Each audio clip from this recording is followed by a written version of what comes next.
दोस्तों ये वीडियो केवल उन स्टूडेंट के लिए है जिन्होंने एमएससी केमिस्ट्री यहाँ पर कंप्लीट कर ली है। मैं यहाँ पर जो बात करूंगा स्पेशली बात करूंगा कि बहुत से स्टूडेंट का एक सपना होता है पीएसयू सेक्टर में एक अच्छी जॉब करने का। यहाँ पर पीएसयू सेक्टर की एक महारत्ना कंपनी है, आप देख सकते हैं HPCL। इसके अंदर अभी एक क्वालिटी कंट्रोल ऑफिसर की पोस्ट निकली है, जिसके बारे में यहाँ पर बात करने वाला हूँ। किसका क्या एजुकेशनल क्वालिफिकेशन है, क्या इसका सिलेक्शन प्रोसेस होगा, क्या एप्लीकेशन फॉर्म की डेट होगी, सिलेबस आपका क्या होगा, ए टू जेड सब कुछ यहाँ पर मैं आपको बताने वाला हूं। तो अगर आपकी एमएससी केमिस्ट्री कंप्लीट हो चुकी है तो इस कंडीशन में इस वीडियो को आपको पूरा जरूर देखना है, साथ के साथ अपने फ्रेंड्स तक इसको जरूर शेयर करना है। तो यहाँ पर अपन शुरुआत करते हैं। देखो आप ये वेबसाइट देख सकते हो, HPCL की यहाँ पर वेबसाइट खुली हुई है और आप यहाँ पर जब कैरियर ऑप्शन पर जाकर जॉब ओपनिंग को देखते हैं तो आप इस पेज पर यहाँ पर आ जाओगे। यहाँ पर आपको डिटेल एडवर्टाइजमेंट मिल सकता है, आप एडवर्टाइजमेंट को इंग्लिश या हिंदी में यहाँ पर डाउनलोड करके पढ़ सकते हो। साथ के साथ ही जब भी आप अप्लाई करोगे फॉर्म भरने के लिए तो आपको क्लिक हियर टू अप्लाई पर क्लिक करना है और अपना एप्लीकेशन फॉर्म यहाँ पर भरना है। यहाँ पर देखो बहुत सारे इन्होंने FAQ बनाकर डाल रखे हैं, तो अगर आपको किसी प्रकार का डाउट रहे तो आप FAQ में अपना आंसर देख सकते हैं। और आपको ये भी बता देता हूँ कि जब आपका सिलेबस आएगा, अभी लेटेस्ट सिलेबस नहीं डाला इन्होंने इस वैकेंसी के अकॉर्डिंग, लेकिन जब भी लेटेस्ट सिलेबस आएगा तो वो भी आपको यहीं पर मिल जाएगा, आप उसको यहाँ पर डाउनलोड करके देख सकते हैं। हालांकि मैं यहाँ पर अभी सिलेबस के बारे में बात जरूर करूंगा, लेकिन अभी मैं आपको जो सिलेबस बताऊंगा इसकी पिछली वैकेंसी का बताऊंगा। और मान के चलना 99% सिलेबस चेंज नहीं होता, और होता है तो 19-20 चेंज होता है। तो मैं यहाँ पर पिछली वैकेंसी का सिलेबस बताऊंगा, साथ के साथ आपको ये भी बताऊंगा कि अगर आप फ्री ऑफ कॉस्ट इस वैकेंसी की प्रिपरेशन करना चाहते हो तो एचगोड क्लासेज एप्लीकेशन के थ्रू किस प्रकार से आप तैयारी कर सकते हो वो मैं यहाँ पर आपको बताने वाला हूँ। तो अब आप जैसे एडवर्टाइजमेंट को डाउनलोड करते हो तो पूरा एडवर्टाइजमेंट आपके सामने खुल जाएगा। ये वैकेंसी के बारे में बात करूंगा, क्वालिटी कंट्रोल ऑफिसर के बारे में, और ये सिलेबस भी है जिसको भी मैं यहाँ पर सबसे पहले आपको एक्सप्लेन कर देता हूँ आपका सिलेबस एक्चुअली क्या है। तो देखो यहाँ पर क्वालिटी कंट्रोल ऑफिसर का ध्यान देना, ये जो सिलेबस है वो पिछली वैकेंसी का है, लेटेस्ट सिलेबस अभी नहीं आया है, हो सकता है थोड़ा बहुत चेंज हो जाए। आप वेबसाइट को कंटिन्यू विजिट करते रहना है, अगर कोई भी चेंजेस होता है तो आप फिर उसको जरूर देख लेना है। अब देखो आपका जो केमिस्ट्री का सिलेबस है, देखो फिजिकल केमिस्ट्री का सिलेबस है, यहाँ पर क्वांटम वगैरह का सिलेबस दे रखा है, यहाँ पर थर्मोडायनामिक फेज इक्विलिब्रियम वगैरह का सिलेबस है, काइनेटिक्स का सिलेबस है, सरफेस केमिस्ट्री का सिलेबस है, डाटा एनालिसिस है। इनऑर्गेनिक की बात करें तो यहाँ पर मेन ग्रुप एलिमेंट्स वगैरह आ गया, यहाँ पर ट्रांजिशन एलिमेंट्स वगैरह, यहाँ पर ब्लॉक लेंथेनाइड, एक्टिनाइड, ऑर्गेनोमेटेलिक दे रखी है, nuclear chemistry bye inorganic chemistry, और ये पीरियोडिक टेबल्स वगैरह, सॉलिड स्टेट दे रखी है, इंस्ट्रूमेंटल मेथड्स वगैरह भी यहाँ पर दे रखा है आपके सिलेबस में, मतलब एनालिटिकल केमिस्ट्री। ऑर्गेनिक केमिस्ट्री की बात करें तो stereo chemistry, reaction mechanism, organic synthesis यहाँ पर दे रखी है। साथ के साथ ही यहाँ पर नेम रिएक्शन रिएरेंजमेंट वगैरह आपको पढ़ना है, पेरिसाइक्लिक पढ़नी है, हेटेरोसाइक्लिक कंपाउंड्स आपको पढ़ना है, बायो मॉलिक्यूल्स आपको पढ़ना है, स्पेक्ट्रोस्कोपी, एरोमेटिसिटी वगैरह। मतलब बिल्कुल ज्यादा ऐसा नहीं है कि सिलेबस में बेसिक ही है या बहुत ही स्टैंडर्ड है, सिलेबस में वेराइटी दी है, बेसिक टू एडवांस तक इसमें सिलेबस आपको दे रखा है। यहाँ पर ये पेट्रोलियम केमिस्ट्री वगैरह भी दे रखा है, ये आपका सिलेबस है। अब यहाँ पर मैं आपको बता देता हूँ, देखो जब आप एचगोड क्लासेज एप्लीकेशन डाउनलोड करते हो तो एचगोड क्लासेज एप्लीकेशन पर आपको CSIR नेट एंड गेट का फ्री ऑनलाइन कोर्स मिलेगा। फ्री ऑनलाइन कोर्स में हमने ढेर सारे वीडियो लेक्चर डाले हैं, मान के चलना कि लगभग 900 के आसपास, 900 के आसपास उसमें वीडियो लेक्चर हमने प्रोवाइड किए फ्री ऑनलाइन कोर्स के अंदर। तो आप अपने सिलेबस के अकॉर्डिंग उसमें से पढ़ सकते हैं। भाई आपको क्या करना है, देखो ऐसे तो मैं आपको बता देता हूं कि एचगोड क्लासेज एप्लीकेशन पर CSIR नेट और गेट का पेड ऑनलाइन कोर्स भी अवेलेबल है, जिसके अंदर video lecture, downloadable notes, online test series है, प्रैक्टिस प्रॉब्लम्स है, doubt solving facility A to Z सब कुछ हमने प्रोवाइड की है। लेकिन आपको इस क्वालिटी कंट्रोल ऑफिसर एग्जाम की जो प्रिपरेशन करनी है उसके लिए आपको इन पेड ऑनलाइन कोर्स को परचेज करके पैसा खर्च करने की कोई जरूरत नहीं है। आपको क्या करना है, एचगोड क्लासेज एप्लीकेशन पर जो CSIR नेट एंड गेट का फ्री ऑनलाइन कोर्स है, केवल आपको उसको ज्वाइन करना। ध्यान देना, पेड को ज्वाइन करने की कोई आवश्यकता नहीं है, आपको केवल और केवल क्या है, फ्री ऑनलाइन कोर्स ज्वाइन करना। और फ्री ऑनलाइन कोर्स में को आपको अपने सिलेबस के अकॉर्डिंग पढ़ना, ऐसा नहीं कि एक तरफ से आप पढ़ना शुरू कर दो, आपको केवल अपने सिलेबस के अकॉर्डिंग पढ़ना है, आपकी प्रिपरेशन उससे बहुत ही शानदार हो जाएगी। हालांकि मैं आपको एक सजेशन यहाँ पर जरूर दूंगा कि अगर आपका टारगेट मान लो CSIR नेट क्वालिफाई करना हो, गेट क्वालिफाई करना हो, साथ के साथ इस एग्जाम की आप प्रिपरेशन भी कर रहे हो, तो उस कंडीशन में आप फिर फ्री ऑनलाइन कोर्स पर ना जाकर आप आपको पेड ऑनलाइन कोर्स पर जाना है, क्योंकि पेड ऑनलाइन कोर्स पर आपको सब कुछ मिलेगा, काफी डिटेल में आपको मिलने वाला है। लेकिन आपका टारगेट केवल ये एग्जाम है तो भाई पेड ऑनलाइन कोर्स में बिल्कुल भी आप पैसा खर्च मत करना, आपको केवल फ्री ऑनलाइन कोर्स ही ज्वाइन करना है, उसी से आपको प्रिपरेशन करनी है। अब आपको मिलेगा कैसे भाई, आपको क्या करना है, इसी वीडियो के डिस्क्रिप्शन में या फिर कमेंट सेक्शन में आपको हमारे ऑफिशियल व्हाट्सएप का लिंक मिल जाएगा। आपको कुछ नहीं करना, केवल उस पर क्लिक करना है, व्हाट्सएप पर आप पहुंच जाओगे, वहां पर आपको इन फ्री पेड कोर्स वगैरह की सारी इंफॉर्मेशन मिल जाएगी। और कोई भी इंफॉर्मेशन चाहिए एग्जाम से रिलेटेड वगैरह तो भी हम आपकी वहां पर पूरी पूरी हेल्प करेंगे।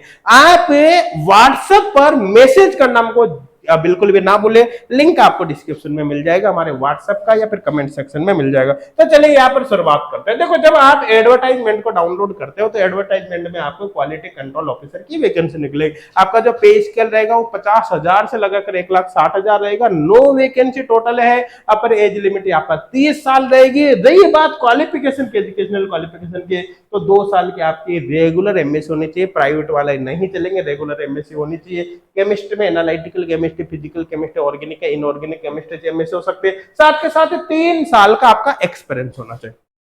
किस टाइप का एक्सपीरियंस यहाँ पर मांगा है उसके बारे में भी मैं आपको आगे डिटेल में बताने वाला हूँ। देखो, मैक्सिमम एज लिमिट आपके 30 साल रहने वाले, लेकिन कुछ अलग अलग कैटेगरी वाइज रिलैक्सेशन यहाँ पर दिया गया है। जैसे एससी एसटी के लिए 5 साल, ओबीसी नॉन क्रिमिनल के लिए 3 साल, और पीडब्ल्यूडी अगर अनरिजर्व्ड कैटेगरी से तो 10 साल का रिलैक्सेशन है। सपोज करो पीडब्ल्यूडी कैटेगरी की है और साथ के साथ रिजर्व कैटेगरी भी, मतलब जैसे मान लो एससी एसटी का कोई पीडब्ल्यूडी है तो 10 साल के साथ साथ उसको एक्स्ट्रा 5 साल का रिलैक्सेशन और मिलेगा, मतलब उसका रिलैक्सेशन ही 15 साल का हो जाएगा। आप इस तरह से यहाँ पर समझ सकते हैं। देखो, अगर आपके एमएससी केमिस्ट्री आपके कंप्लीट हो गए तो आपके मिनिमम 60% मार्क्स एमएससी केमिस्ट्री में होना चाहिए अगर आप इन कैटेगरी में आते हो। अगर आप एससी एसटी पीडब्ल्यूडी कैटेगरी से तो मिनिमम आपके 50% मार्क्स यहाँ पर होने चाहिए। बात करें यहाँ पर कि किस प्रकार से आपका सिलेक्शन होगा, किस प्रकार से शॉर्ट लिस्टेड आपको किया जाएगा, तो आपका यहाँ पर एक कंप्यूटर बेस्ड ऑनलाइन एग्जाम होगा। जब आप उस एग्जाम को क्वालिफाई कर लोगे तो यहाँ पर ग्रुप टास्क होगा। देखो, ग्रुप टास्क के हालांकि मुझे भी नॉलेज नहीं है कि इसमें क्या किया जाएगा, आप एक बार यूट्यूब से सर्च कर लेना, हो सकता है कुछ मिल जाए कि ग्रुप टास्क में क्या होता है। इसके बाद फिर पर्सनल इंटरव्यू यहाँ पर आपका कराया जाएगा। जब आप इसको क्वालिफाई कर लोगे तो फिर आपका मेडिकल वगैरह होगा, उसके बेसिस पर सिलेक्शन होगा। देखो, अब आपका जो पेपर होगा उसमें 2 सेक्शन होंगे। एक सेक्शन उसमें जनरल एप्टीट्यूड का होगा, दूसरा सेक्शन आपका सब्जेक्ट का होगा। तो आपके जनरल एप्टीट्यूड में किस तरह के क्वेश्चंस आएंगे यहाँ पर थोड़ा सा इन्होंने बता रखा है, सिलेबस के बारे में आप देख सकते हैं। और जो सब्जेक्ट के क्वेश्चन आएंगे वो आपके सिलेबस में से आएंगे, जिसके बारे में भी मैंने यहाँ पर डिस्कस किया है। जब लेटेस्ट सिलेबस आ जाए तो वेबसाइट पर जरूर चेक कर लेना। हालांकि मैं गारंटी दे रहा हूँ 19-20 से ज्यादा चेंज नहीं होगा, हो सकता है बिल्कुल ही चेंज नहीं हो, एज इट इज आपको सिलेबस दे दिया जाए। ठीक है, बात करें यहाँ पर, देखो ध्यान देना, जब आपका सिलेक्शन हो जाएगा तो आपका यहाँ पर मेडिकल होगा, मेडिकल के बाद ही आपका जॉब मिलेगा। आपकी जो पोस्टिंग है वो कहीं पर भी दी जा सकते हैं, ऑल ओवर इंडिया में। और प्रोबेशन पीरियड यहाँ पर 1 साल का रहेगा, मतलब 1 साल तक आपको परमानेंट नहीं किया जाएगा। आपकी सैलरी जो भी रहेगी 1 साल तक, वो जैसे 50,000 से लगाकर 1,60,000, तो पहले 6 महीने तक पर मंथ ये उस सैलरी में से 5,000 रुपए काट लेंगे सिक्योरिटी मनी की फॉर्म में। अब पहले 6 महीने तक काटेंगे, मतलब आपके 30,000 रुपए डिडक्ट कर ली। ठीक है, अब अगर आप 1 साल का पूरा प्रोबेशनल पीरियड कंप्लीट कर लेते हो और आप परमानेंट हो जाते हो तो जो 30,000 रुपए काटेंगे उसको रिफंड कर देंगे। लेकिन अगर आपने अपनी जॉब को छोड़ दिया या फिर इन्होंने आपको टर्मिनेट कर दिया, आपका काम गंदा है, तो उस कंडीशन में फिर आपको ये जो भी सैलरी कटेगी वो आपको रिफंड नहीं होगी। इस बात का विशेष तौर पर आपको ध्यान रखना है। यहाँ पर एप्लीकेशन प्रोसेस के बारे में बात करें तो आपको मैंने बताया था एप्लीकेशन फॉर्म आपको कहां से बनना है। एप्लीकेशन फॉर्म बनने के जो डेट है वो 18 अगस्त 2023 से लगाकर 18 सितंबर 2023 यहाँ पर है। ये आप देख सकते हो, वेबसाइट पे मैंने बताया था, वेबसाइट पे आपको एप्लीकेशन फॉर्म भरने का लिंक मिल जाएगा। आपको फॉर्म भरते समय अपने वैलिड ईमेल आईडी डालनी है, आपको वैलिड फोन नंबर डालना है। ये फोन नंबर वगैरह आपका रेगुलर 1 साल तक कम से कम चालू रहना चाहिए, क्योंकि जो भी इंफॉर्मेशन ये प्रोवाइड करेंगे इसी पर प्रोवाइड आपको की जाएगी। आगे अपन बात करें भाई एप्लीकेशन फीस की, तो देखो, अगर आप एससी एसटी कैटेगरी या पीडब्ल्यूडी से तो कोई फीस आपको नहीं भरनी। लेकिन अगर आप यहाँ पर अनरिजर्व्ड कैटेगरी से है, ओबीसी नॉन क्रिमिनल से है, ईडब्ल्यूएस कैंडिडेट है, तो मान के चलना फिर ये आपको बड़े अमीर मानकर चलेंगे। उस कंडीशन में आपको थोड़ी बहुत पेमेंट नहीं करनी, आपको 1180 रुपए फीस भरनी है। 1,000 फीस प्लस 18% जीएसटी यहाँ पर आपको टोटल पेमेंट करने। पेमेंट आप debit card, credit card, UPI, net banking किसी से भी कर सकते हो फॉर्म भरते समय। अब यहाँ पर अपन बात कर रहे हैं जनरल इंस्ट्रक्शन की, तो आपकी सिटीजन वो नेशनल इंडियन होनी चाहिए। एज लिमिट और एक्सपीरियंस वगैरह जो कुछ भी है वो कंप्लीट हो जाने चाहिए, आपके क्वालिफिकेशन वगैरह 18 सितंबर तक। जैसे सपोज कर आपकी अभी कोई एक्सपीरियंस चल रहा है या फिर आपकी एमबीसी कंटिन्यू भी चल रही है, तो जाहिर सी बात है 18 सितंबर 2023 तक आपका रिजल्ट वगैरह सब कुछ आ जाना चाहिए, तभी आप फॉर्म भर पाओगे, अदरवाइज नहीं भर पाओगे। कोई भी क्वेरी हो तो इस ईमेल आईडी पर आप मेल कर सकते हैं इनको। आप एक बात और ध्यान देना, आपका जो रिसर्च एक्सपीरियंस है 3 साल का, जो वो काउंट करेंगे, वो टीचिंग एक्सपीरियंस को कंसिडर नहीं करेंगे, ना ही वो एकेडमिक इंस्टीट्यूट के थ्रू जो आपने रिसर्च करी है पीएचडी वगैरह जो भी, उसको भी कंसिडर नहीं करेंगे। ये कौन से 3 साल के एक्सपीरियंस को काउंट करेंगे, तो यहाँ पर इन्होंने क्लियर मेंशन किया है, यहाँ पर आपका जो एक्सपीरियंस होना चाहिए वो केमिकल टेस्टिंग लेबोरेटरी का होना चाहिए, या फिर एनालिसिस का होना चाहिए, या R&D का होना चाहिए, या फिर क्वालिटी कंट्रोल का होना चाहिए। 3 साल का एक्सपीरियंस इनसे रिलेटेड होगा तभी चलेगा। आपको अपनी जॉब के दौरान क्या क्या करना है, आपके रोल्स क्या होंगे, रेस्पॉन्सिबिलिटी क्या होंगे, वो सारा यहाँ पर क्लियर मेंशन कर रखा है। आप चाहो तो वीडियो को पॉज करके इनको अच्छे से डिटेल में पढ़कर देख सकते हो कि आपको करना क्या क्या है। सब कुछ दे रखा है, काफी डिटेल में दे रखा है, आप इसको पढ़ लेना। और फिर भी अगर कोई डाउट हो तो आप कमेंट करके हमको जरूर बताना, हम कोशिश करेंगे आपके हर डाउट का रिप्लाई करने के। और आपको मैंने बता ही दिया है, आपको अभी वीडियो खत्म होते ही इस वीडियो के डिस्क्रिप्शन में या फिर कमेंट सेक्शन में हमारे व्हाट्सएप का लिंक देखना है, उस पर जरूर क्लिक करना है और वहां पर अपनी क्वेरीज को हमसे आप पूछ सकते हो। और इस वीडियो को अपने फ्रेंड्स तक जरूर शेयर करें ताकि इसका बेनिफिट उनको भी मिल सके। Thank you.